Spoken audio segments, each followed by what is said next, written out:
থাকবে। আপনার সীমানা বাধা, কিন্তু সনাতনী জাতির কোন সীমানা বাধা নেই। সনাতনী জাতির কোন সীমানা বাধা নেই। আমি সনাতনী জাতিকে জানাতে চাই, আজকে যারা যত বাধা দেবে আমাদের লড়াই তত শক্ত হবে। আমরা থেমে থাকবো না, একদম না। আমরা থেমে থাকবো না। আমি কয়েকটা ঘটনা দিচ্ছি।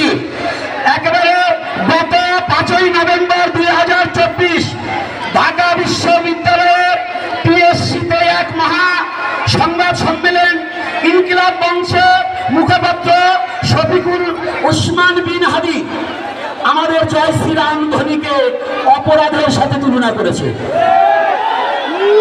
কিনা?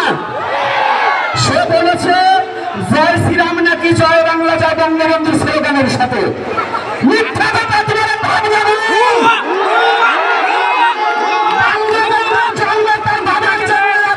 তোমার বাপ দাদার জন্মের আগে জয় শ্রীরাম এসেছে। তুমি এটা ভাবতে পারো না। এটা ভেবে তুই বোঝাতে চাও তুমি কি সনাতনী বিরুদ্ধে আচরণ করছো?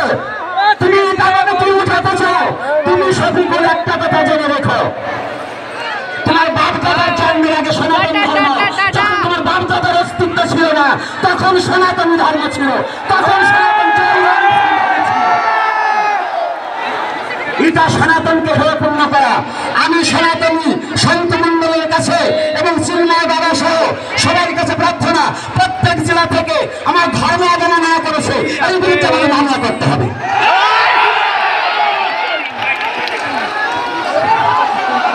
দ্বিতীয়ত আর একটা ঘটনা ঘটেছে। আমার দেশ পত্রিকার সম্পাদক মাহমুদুর রহমান বলেছেন আমাদের 8 দফা দাবি নাকি স্বাধীনতার বিরুদ্ধে।